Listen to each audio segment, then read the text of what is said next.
El día de hoy voy a hablar acerca de la tercera ley de la termodinámica.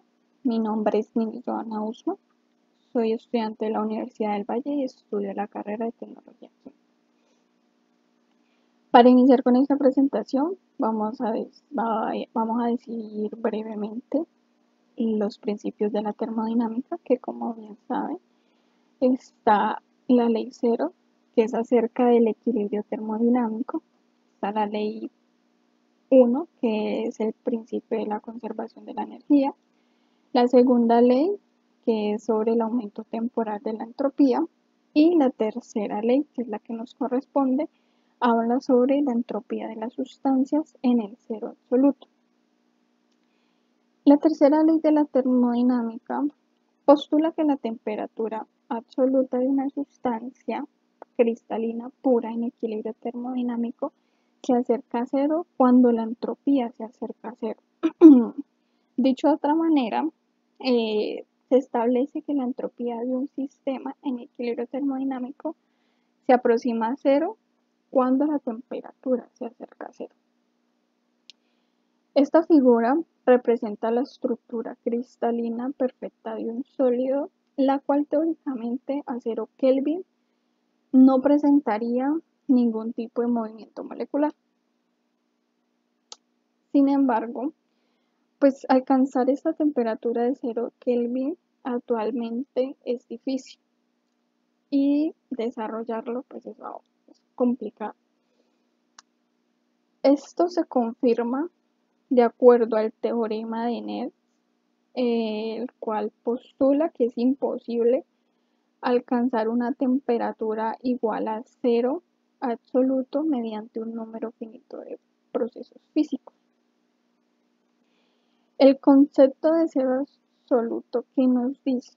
Este concepto describe un estado en el cual la entalpía y la entropía de un gas tienen como valor cero, es decir, es un estado en donde la temperatura es tan baja que cesa o nula todo tipo de movimiento molecular y térmico de los átomos.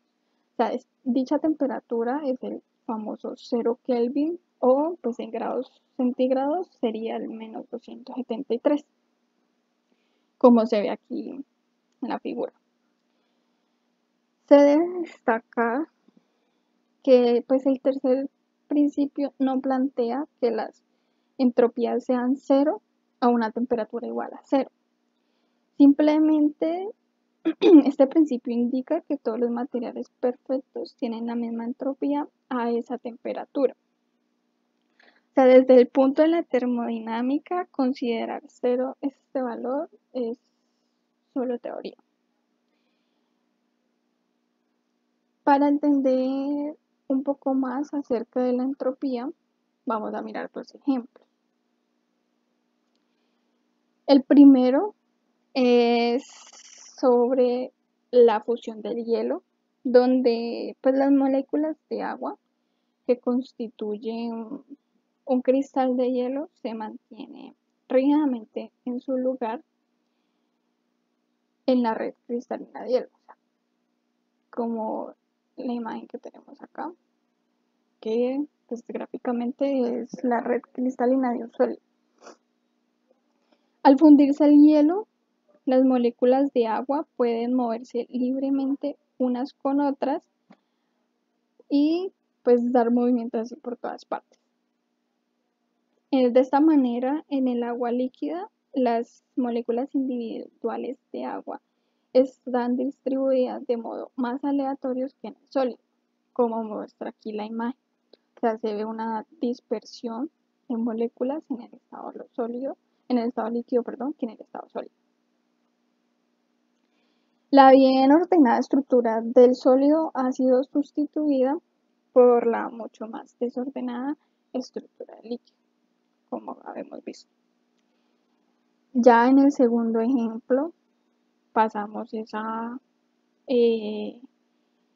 cloruro de potasio, que tenemos un sólido cristalino y pues este sólido cuando se disuelve, los iones tienen libertad para moverse en el agua y se encuentran en un estado mucho más aleatorio y desordenado que antes.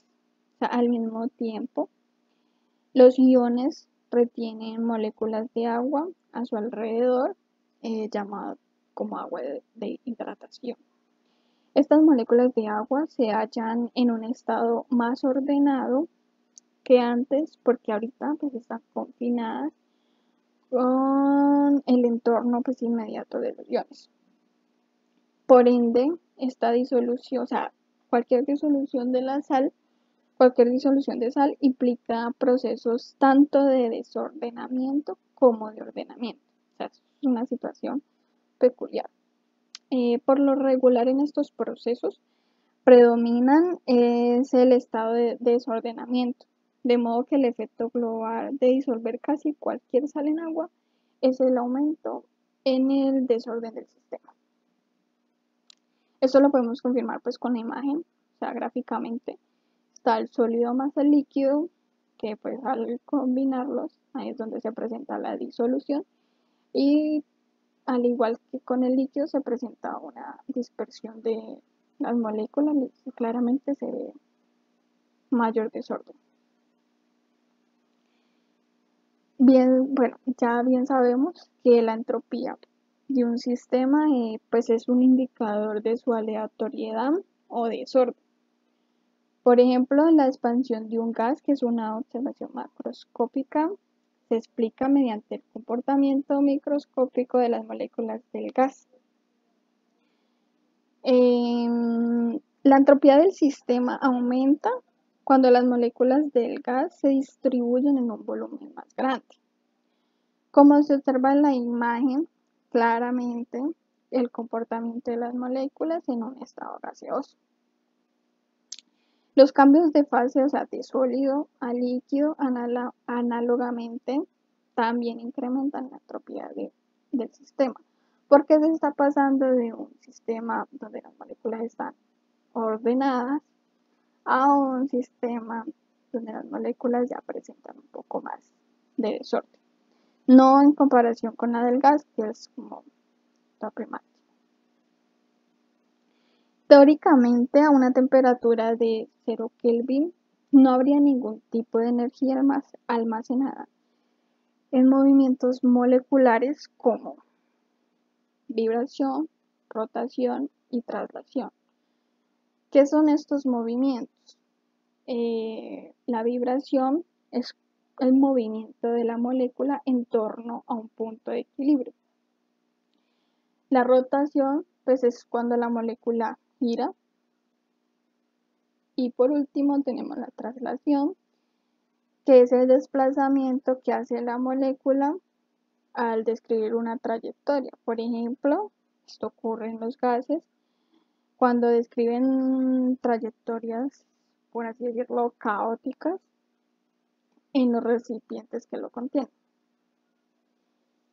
En este principio no solo está ligado la entropía, sino también la temperatura, ya que cuando esta aumenta dichos movimientos, por ende aumenta el desorden molecular y con él el valor de la entropía. En un sólido cristalino perfectamente ordenado a 0 Kelvin, como lo mencionábamos anteriormente, las unidades de red están en sus sitios de red, valga la redundancia, y estos son carentes de movimientos térmicos. Es necesario tener en cuenta que al momento de poseer una entropía igual a 0, la energía interna del cristal perfecto, como lo menciona la teoría, no es igual a 0, puesto que está presente tanto la energía potencial como la energía cinética. ¿Por qué la energía potencial? Porque pues, se da entre núcleos y electrones, y pues la energía cinética se da, o sea, es de los electrones. Bueno,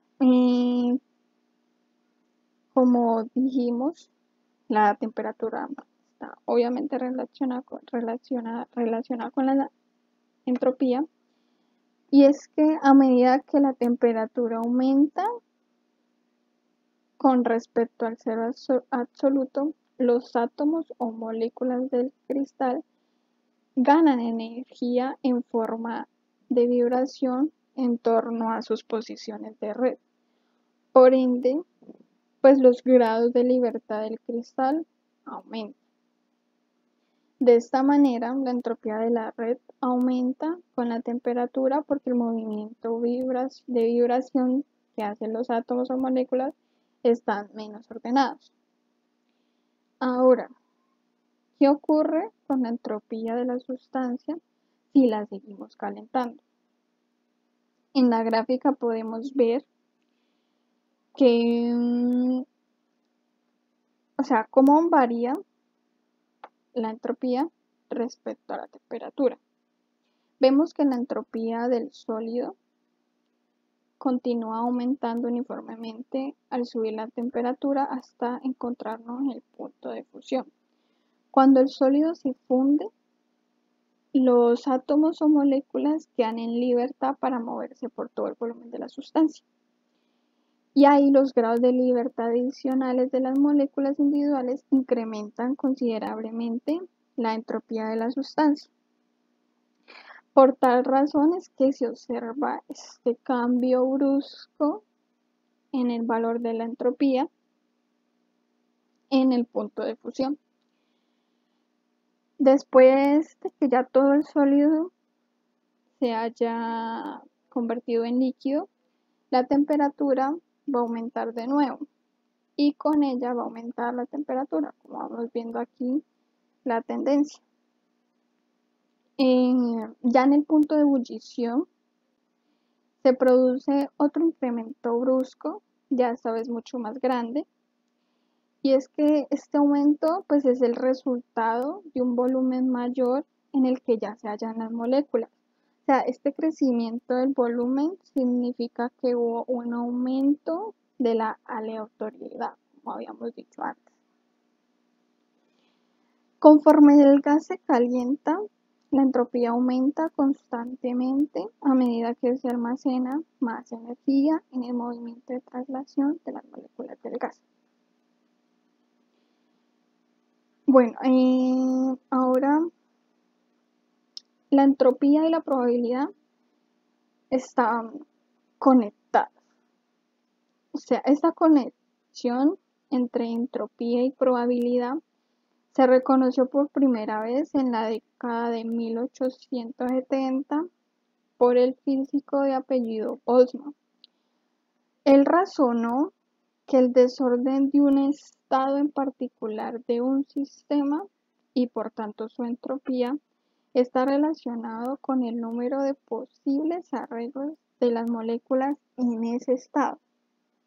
O sea, la entropía es una medida de la probabilidad de un estado y aparte de una constante aditiva, la entropía es proporcional al logaritmo de la probabilidad del estado termodinámico. De esta manera es que introducimos la ecuación de Boltzmann, donde tenemos la entropía y pues la entropía es igual a, esta es la constante de Boltzmann por logaritmo natural de la letra griega omega, que la letra griega omega es igual a la cantidad de microestados y la constante de Boltzmann tiene un valor de 1,38 exponente menos 23. Mediante mediciones experimentales de la variación de la capacidad calorífica con la temperatura, se puede determinar la entropía absoluta de muchas sustancias a cualquier temperatura. A diferencia de la entalpía, la entropía absoluta tiene un valor de referencia y es la entropía cero de los sólidos cristalinos perfectos a 0 Kelvin. Al igual que la energía interna y la entalpía, la entropía es una función de estado. El cambio de entropía de un sistema depende solo de los estados inicial y final del sistema y no del camino específico por el que el sistema cambia. O sea, el cambio de entropía es igual a la entropía final menos la entropía inicial.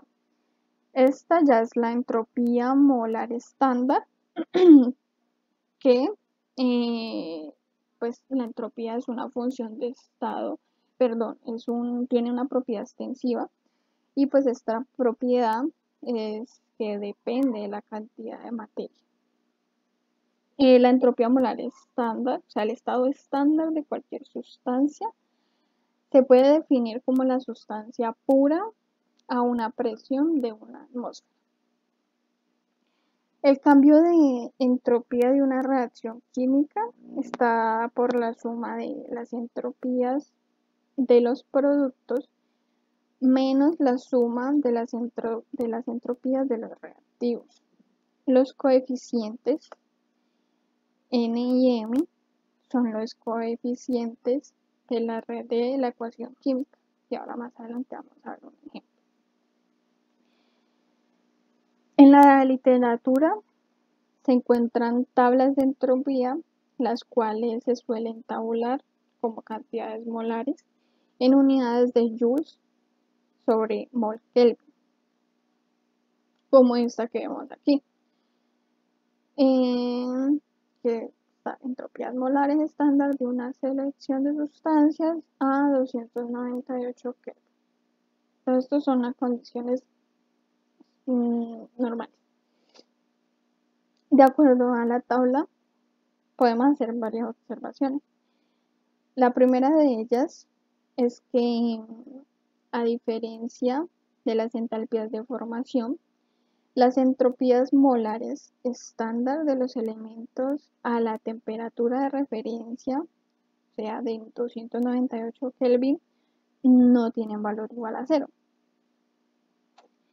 La segunda observación es que las entropías molares estándar de los gases son mayores que la de los líquidos y sólidos, como podemos ver aquí en la tabla. La tercera observación es que por lo general las entropías molares estándar aumentan con la masa molar. Por ejemplo, litio, sodio y potasio, que así están ubicados en la tabla, y pues va aumentando su número atómico, por ende también va aumentando su entropía estándar, el valor de la entropía estándar. Y por último, ya en general, las entropías molares estándar también aumentan con el aumento del número de átomos de la fórmula de una sustancia. Bueno, ahora seguimos con los cambios de entropía en el entorno, que con los valores que se encuentran ya tabulados, como vimos acá en la diapositiva, se calcula el cambio de entropía estándar que ocurre en un sistema como una reacción química. Esta ecuación, perdón.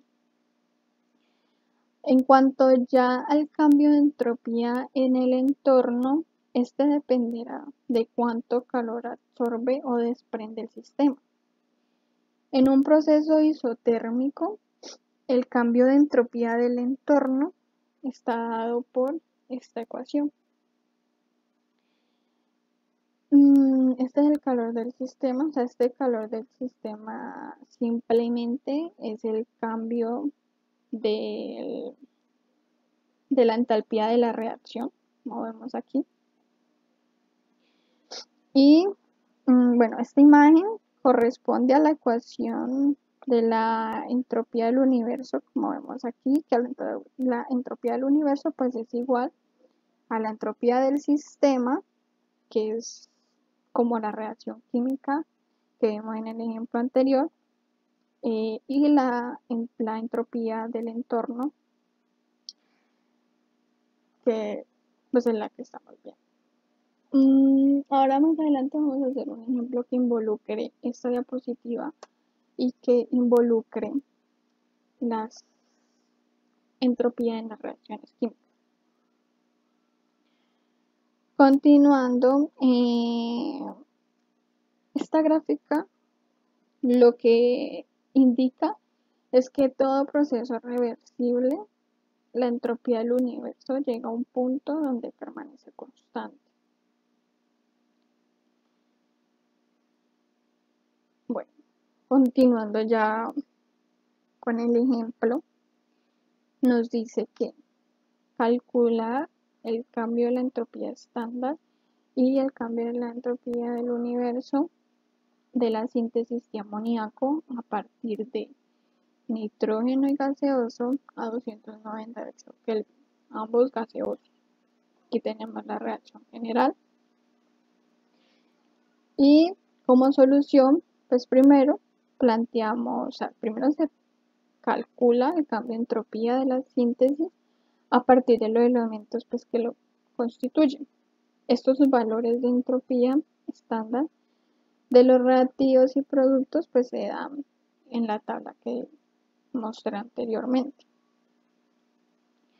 Aplicando esta ecuación nos da un resultado de menos 198.4 joules sobre mol Kelvin. Continuando, o sea, esta es la primera parte del ejercicio, ya tenemos el cambio de la entropía estándar. Ahora nos piden la entropía, cambio de la entropía del universo, que primero sería ya el cambio de la entalpía de la reacción en condiciones normales, o sea, condiciones estándar. Aquí tenemos la ecuación, esta se halla igual, o sea, productos menos reactivos también están tabulados y pues al resolver esta ecuación tenemos el siguiente resultado que es menos 92,38 kilojoules. Ahora con estos resultados con este resultado vamos a reemplazar en esta ecuación y vamos a obtener el siguiente resultado que es 310 joules sobre Kelvin. Aquí este resultado porque es negativo, porque como vemos en la ecuación ya viene con un menos. Y al poner el menos que nos dio acá, o sea, este menos, quiere decir que es exotérmica, nos queda ya este valor positivo.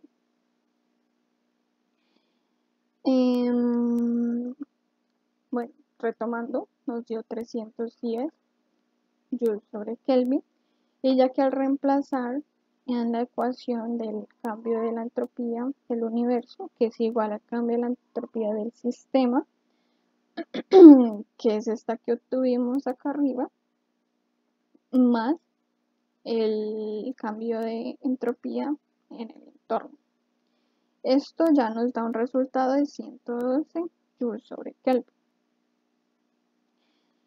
Como la entropía del universo da positiva, pues es una reacción espontánea. O sea, este cálculo nos indica que cuando el amoníaco, el hidrógeno y el nitrógeno están juntos en sus estados normales, todos a una presión de 1 atmósfera, el sistema de reacción avanzará de una forma espontánea hacia la formación de amoníaco, pues siguiendo la reacción que vemos acá.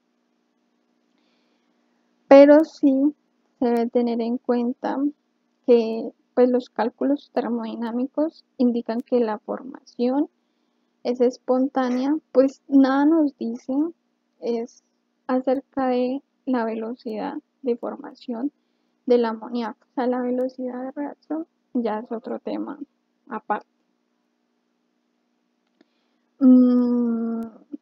Ya, como vemos aquí, pues en este ejemplo, básicamente fue para concretar lo del cambio de entropía del entorno y pues de un sistema. Eso sería todo por el día de hoy. Muchas gracias por su atención.